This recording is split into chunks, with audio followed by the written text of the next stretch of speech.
you cannot thrive without going through hard things. If people don't work their pain, they blame.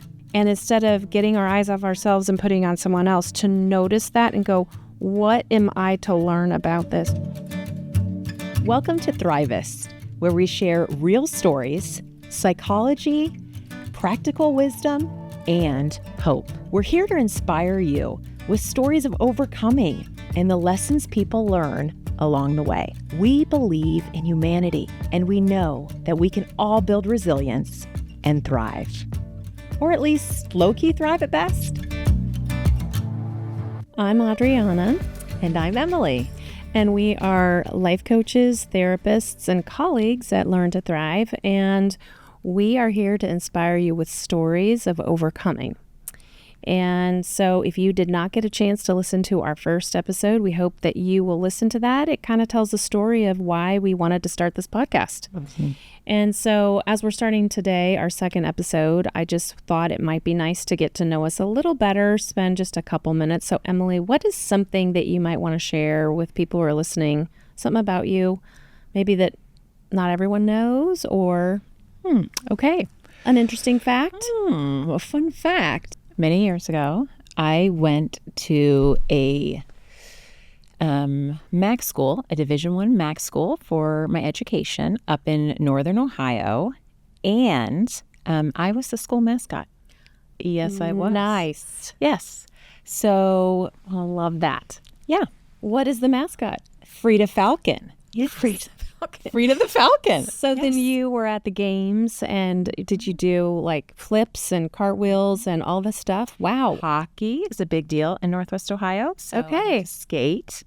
The football games, got to run out. I got to run out at Ohio State down at the Shoe. Isn't that what it's called? Wow. Right? Yes. I'm so sporty today. Yeah, go Buckeyes, by the way. Exactly. But and basketball games. So it was a ton of fun. I still enjoy enthusiasm. I loved my school. So okay, that does not surprise me. Those of us that know Emily, she is an encourager and she is upbeat, and I could totally see you as a mascot. So thank you for sharing that. How about you? Something about you, Adriana, that we don't know in the present, or I kind of threw it back there 25 years, but right.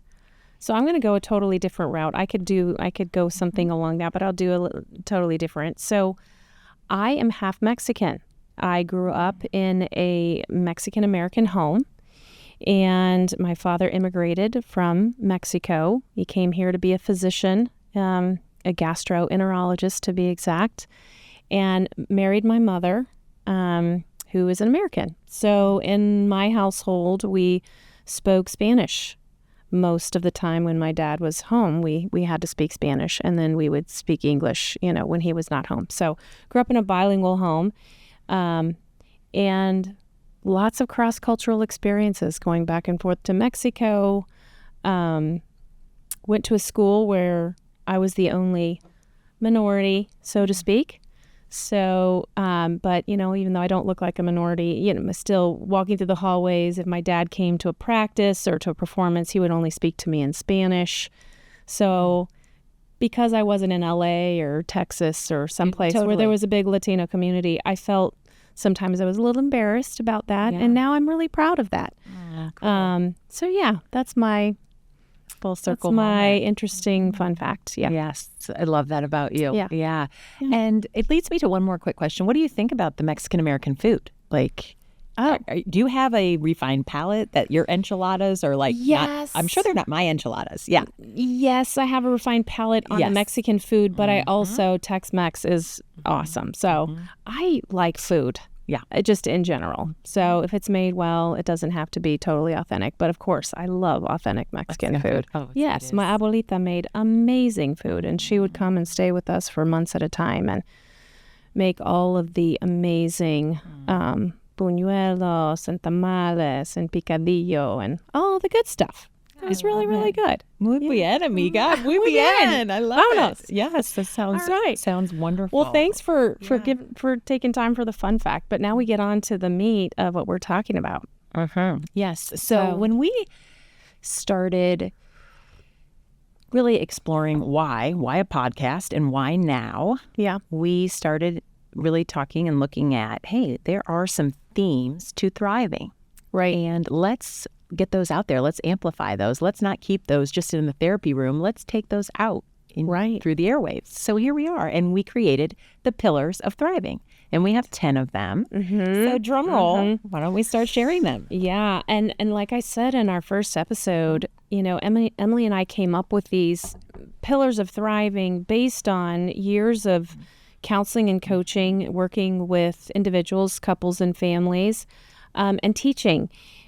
And we also realize that these are not the end-all, be-all pillars of thriving. There are others that are probably worthy of being on this list. And we also know that over time we might add some or take some away, or we might have some guests on the podcast that we might say, wow, now we want to add this because they really taught us something about thriving. But for now, there are 10 things that we looked at to say what helps somebody thrive. And I'm going to give you the first one, but this podcast, we're just telling you what those are. But in the future, we're going to spend one podcast on each one of these because they all deserve a deeper dive. So know there's more to come. But the first one is we talked about in the first podcast episode, and that's resilience. Yes. Like building resilience. It's, you cannot thrive without going through hard things. You cannot thrive without enduring and learning from that. Some of us go through hard things and become cynical. Some of us go through hard experience, difficult interactions with others, and we become angry and haters. Some of us go through hard things and allow those hard things to humble us, to shape us, and to expand our view of ourselves and others. And Emily and I really think that you have a choice when you're going through something difficult. And certainly you're going to have all of the difficult feelings, and anger and hate might be a part of that. But on the other side, becoming resilient instead of cynical is a lot less suffering in living that way. So I think building resilience just had to be on the list and had to be top of the list because we see thriving and resilience going hand in hand. Yes. Any thoughts on that, Emily? That's so well said. And resilience is something we're building throughout life. We don't really arrive because we've never had teenagers. We've never had grandchildren. We've never earlier, put a child in school. And so there's all these different experiences. And who are we in them? Like, to your point, do we become harder? Do we become more jaded? Do we become more closed? Or do we actually soften up? Do we become more open? Do we see new opportunities and new possibilities around us to grow? And so we're really going to look at how to stay in that and live in that posture more. And we know that, life isn't fair. I feel like I tell my kids that often, AudrieAna, like life isn't fair. And yet life is really beautiful. And so how do we play the cards we're dealt in life? Right? We all have been dealt some cards. And when you're midlife, you're realizing, oh, how are these cards that I was dealt impacting right now still? Because I need to make sure now I have choice. And I need to make sure I'm healthy and playing the cards I want to play. But, it's not fair. And so we're looking at how to be resilient in that, how to really lean into our strengths, lean into our supports, and build more of those. And really become more the people that we all get to be in life. Right. So, I love what you're saying, especially about that we're never done and that we never arrive. And there are areas of my life where I've been able to develop resilience in a brief time. And there are things in my life that I've been working on for decades. And so I'm just saying that we are never done. We never arrive. There's no formula per se. But bringing other people into your struggle is definitely can be helpful. And certainly if we find ourselves becoming cynical, we have a choice. And we can choose to be shaped in a positive way from the difficult things that we go through. Yes, Yeah. absolutely. So it will be fun to build resilience together and to talk about what's working in becoming stronger and more healthy and more integrated adults as we're going through life. I'm looking forward to that. So the next pillar is accepting and integrating your reality. Cheers. Wow. Okay. So Cheers. Cheers to that one, right? So one of the first things I know that we learn in grad school in any clinical program is about our coping mechanisms and what protects us, right? And so denial is one of the first ones that keeps happening throughout life. Is we always had a joke that denial is not the river in Egypt, right? Like it is our way of coping with reality and moving towards it. But we know that we have to integrate reality. We have to find a way to integrate reality. And yet also we want to believe in possibilities. And at the same time, but we have to live in the present. This is what's presented to us right now. This is what we have. This is where we're alive. And so being able to discuss the importance of accepting and integrating reality will really be fascinating. Yes. And I would say that listeners out there might be thinking, well, I do that. I mean, that seems so easy. I would say our clients, and I also thought that, but I would say that this is one of the most difficult things for clients. Agreed. We will do a deep dive on this, but accepting reality is not just like, oh, it's daytime out, so it's not nighttime. I just need to accept that it's daytime. That's not what that is a part of it. And so accepting my reality means I need to grieve. I need to also have some boundaries. And I'm with someone who doesn't want to change. So what does that mean for me, right? Prior to our work together, a lot of time was spent on trying to change another person. Yes. And so accepting reality is this is. And accepting reality does not mean approval of our reality or of someone else. And it does not mean that I think that it's right. It just means that it is. And so now what do I do about it? There's a lot more to this. We could talk a lot about this, but accepting reality might seem easy in the beginning, but it actually is really difficult still for me, for sure. Absolutely. Thank you for that example. Right. And we know that the first step for someone who is struggling with addiction, because we work also with people with addictions, I have, and the first step is accepting the fact that they are powerless over the addiction. And when they accept the reality that, yes, I am addicted, that's when the change starts happening. So even the very first step of addictions work is accepting that you have no power over the substance, right? And that you need help and you need a change. Prior to that, denial is what's running the show with addictions, because I don't really have a problem. It's not that bad, and denial is active. But once the reality is accepted, the gloves are off, and now people really start to change. So it's a very key component to thriving, is accepting and integrating reality.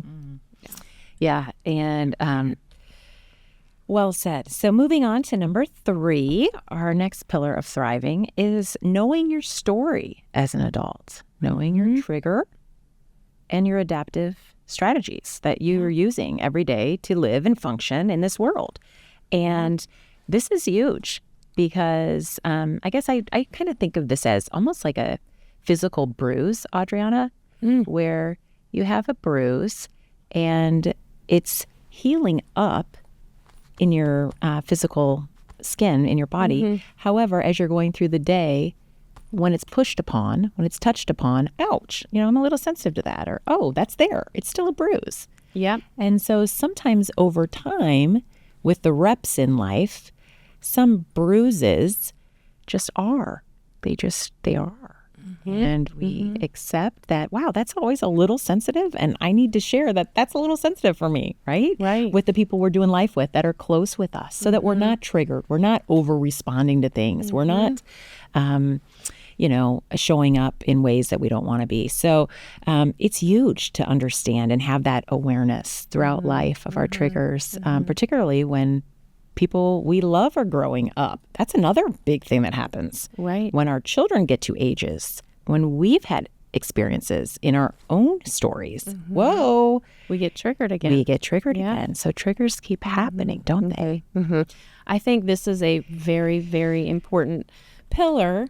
Knowing your story, your triggers, and your adaptive strategies. Many of us blame others for our triggers. Yes. Many of us get triggered by something and say, you are the problem, you keep doing this. But isn't it interesting, Emily, that both of us could experience a difficult person, maybe someone that doesn't have the best customer service, like when you're trying to book a flight or something, and most, 2 or 3 people could experience that person and have a very different response. One may be very patient and kind and understanding, and the other one may become incensed and be belittle and condescending, and the other one may be burning with, resentment but not say anything. I think it's fascinating when we help clients identify their triggers and own their own response rather than blame the other person. A lot of change happens. They become empowered.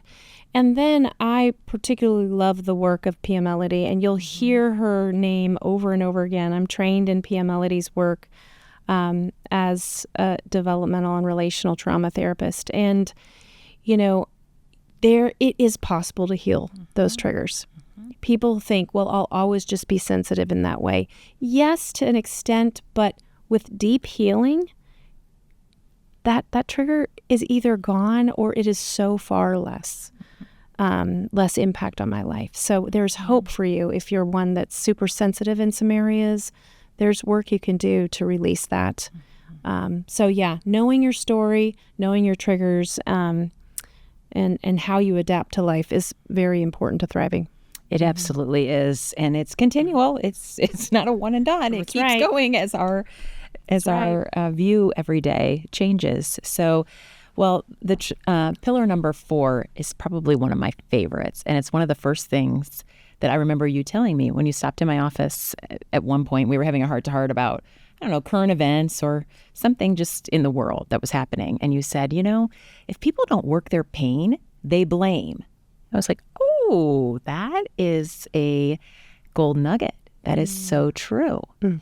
And, pain is inevitable, right? We think sometimes we just hear it as physical pain, but there's tremendous emotional pain that comes into our office on a regular basis. There's tremendous emotional pain that we go through in different seasons of life. And so I look forward to really putting a spotlight on pain that we can go through and how to move through pain as a healthy adult so that our ability to blame becomes smaller and our capacity to tolerate difference and our experience with others changes. Right.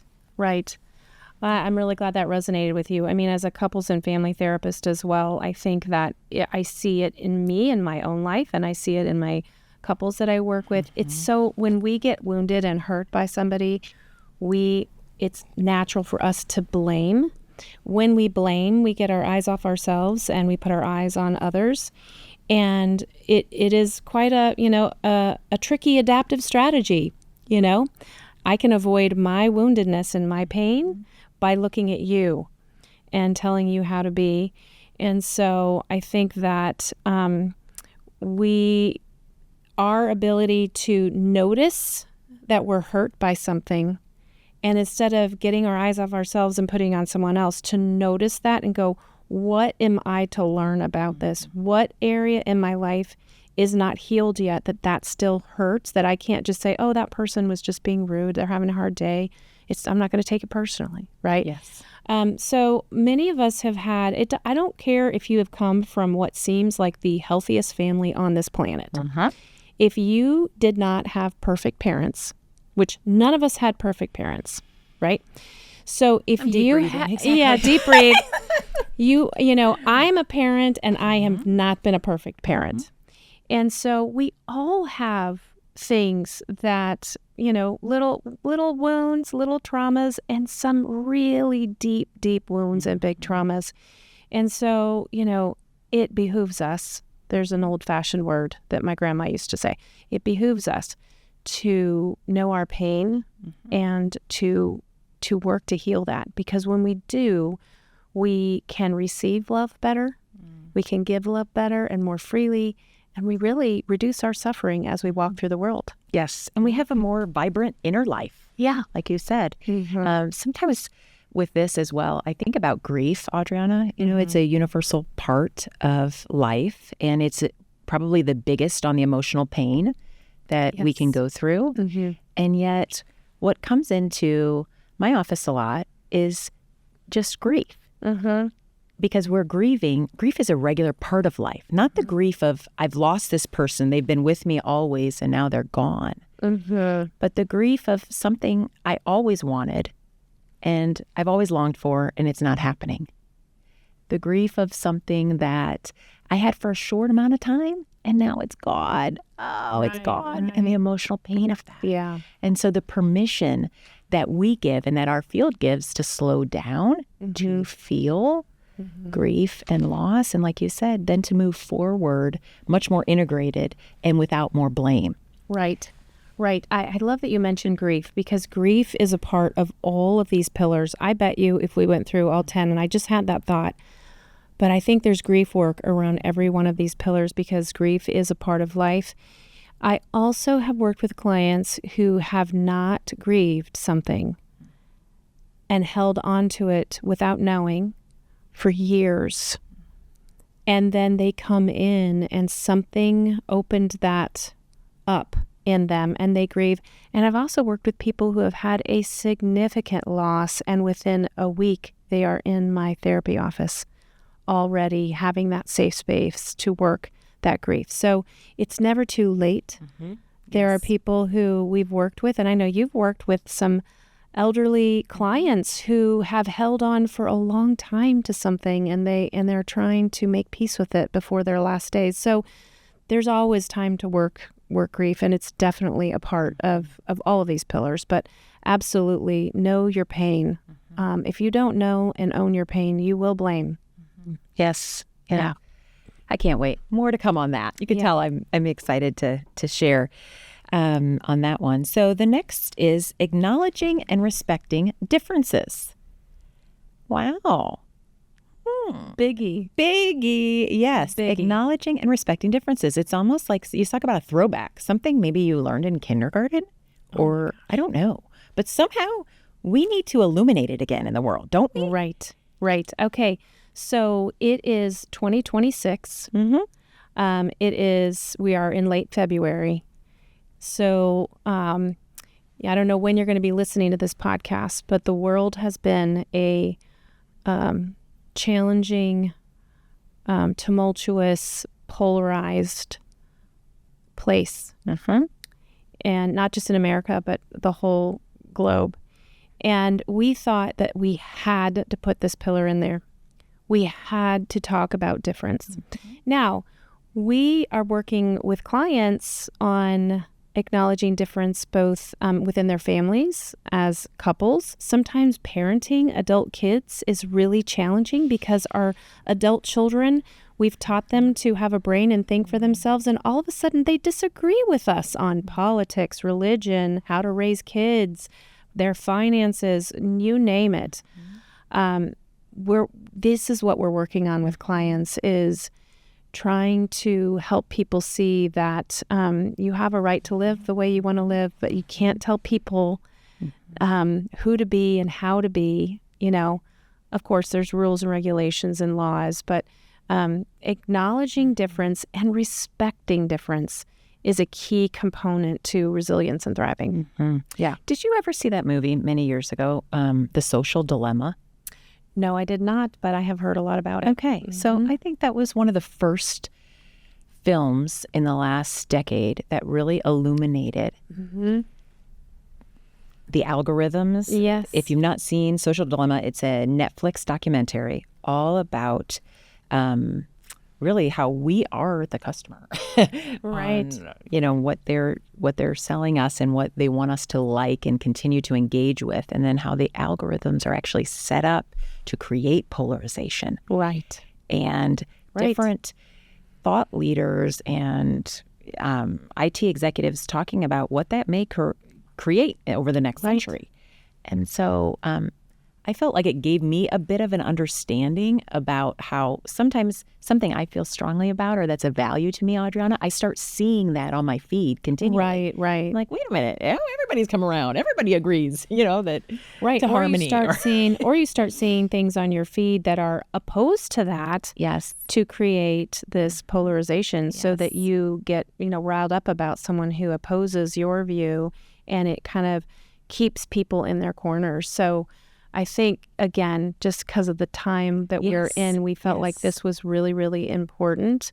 And we need another voice out there. We need people out there that are going to be diplomats. They're going to bring people together, a variety of views. They're going to reach across the aisles in our governments, in our churches, and in our communities, and join hands together and embrace being humans together and being on this world together and not hating one another for differences. Absolutely. Yeah. Yes. Well, we've gone from craving AudrieAna's Abuelita's Mexican cooking to introducing our focus of this podcast, which is building resilience across the lifespan. We've given you, the listener, a few things to think about by sharing the first 5 pillars to thriving. We've identified 10 pillars of thriving at this time, and in our next episode, we'll share with you our last 5 pillars. We look forward to hearing from you. We'd love your Thrivist thoughts, and we'd welcome your feedback and comments. Thanks for joining us at Thrivist, where talk transforms and builds resilience in an unpredictable world.